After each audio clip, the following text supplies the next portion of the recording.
नमस्कार दोस्तों, आप सभी का आपके अपने पसंदीदा पॉडकास्ट हॉरर ऑडियो में बहुत बहुत स्वागत है। मैं हूं आपके साथ आपका दोस्त अंडाराम बिश्नोई।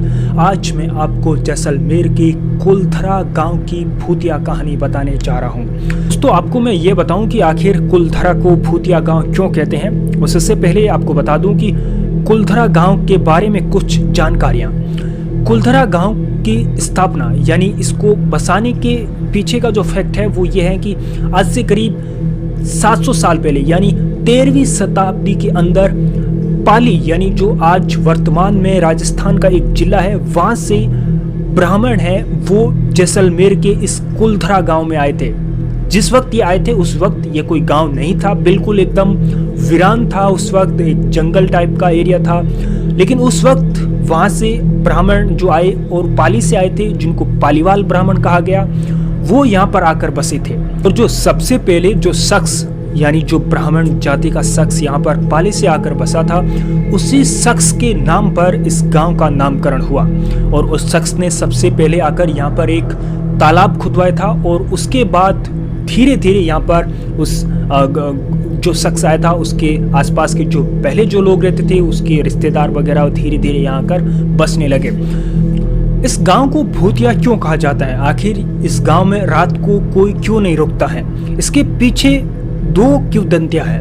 एक किंवदंती यह कहती है कि आज से करीब 19वीं शताब्दी में यानी आज से करीब 250 साल पहले यहाँ पर पानी की कमी हो गई थी और पानी की कमी होने की वजह से यहाँ के लोग यहाँ पर जीवन यापन नहीं कर पाए, इसलिए इस जगह को यानी जो कुलधरा गांव था, ये जो इलाका था, इस इलाके को छोड़कर कहीं और चले गए, जिसके कारण आज ये वीरान पड़ा है। लेकिन एक दूसरी किंवदंती यह कहती है कि आज से करीब 1800 दशक यानी आज से करीब 250 साल पहले यहाँ पर एक सलीम नाम का मंत्री हुआ करता था।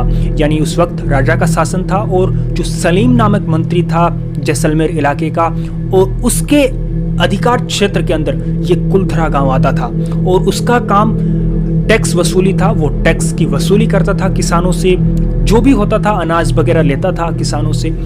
तो उस वक्त क्या होता है कि जो कुलधरा गांव का जो मुखिया होता है, उस मुखिया की एक बेटी बहुत सुंदर हुआ करती है और उस बेटी के बारे में जब सलीम यानी जो राज्य का मंत्री था उसको पता चलता है कि इस कुलधरा गांव की मुखिया की बहुत सुंदर बेटी है, और वो उस बेटी को चाहने की कोशिश में गांव वालों के पास आता है और गांव वालों पर अपना रोब दिखाते हुए, अपना अधिकार क्षेत्र जताते हुए कहता है कि आप इस बेटी को मेरे साथ भेजिए। यानी वो उससे विवाह करना चाहता है, एक तरह से उसको अपने साथ ले जाना चाहता है। लेकिन गांव वालों को यह बात बिल्कुल स्वीकार नहीं होती है और वो उससे मना कर देते हैं बेटी को उसके साथ भेजने से, विवाह करवाने से।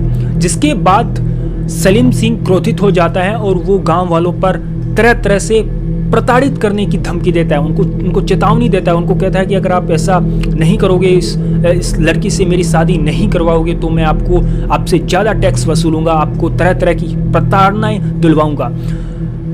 ऐसा करके वहाँ वो चला जाता है, वहाँ से उस कुलधरा गांव से सलीम सिंह तो। लेकिन उसके बाद सभी गांव वाले बैठकर विचार करते हैं और उस गांव को रातों रात छोड़ने का फैसला करते हैं। गांव वाले उसी रात इस गांव को छोड़कर कहीं अज्ञात स्थान पर कहीं पर चले जाते हैं। लेकिन जाते जाते कहते हैं कि जब कोई इंसान दुखी होता है, वाकई में कोई उसके साथ अन्याय करता है, तो उसकी जो पीड़ा से जो किसी को जो कुछ भी बोलता है वैसा हो जाता है। तो कहते हैं कि उस वक्त दुखी गांव वालों ने श्राप दे दिया, इस गांव को श्रापित कर दिया, गांव को श्राप दिया कि इस गांव में आज के बाद कोई नहीं बसेगा। उन लोगों के मन में एक पीड़ा थी कि अगर हम लोगों को यहाँ पर सलीम जैसे जो दुष्ट लोग हैं उनकी वजह से यहाँ पर इस गांव को छोड़ना पड़ रहा है, यहाँ पर हमें नहीं रहने दिया जा रहा है, तो इसके बाद हमारे जाने के बाद भी इस गांव में कोई नहीं बसेगा और ये गांव वीरान रहेगा। तो उस श्राप के कारण आज के बाद इस गांव में कोई नहीं बसा। आज भी ये गांव पूरी तरह से वीरान है।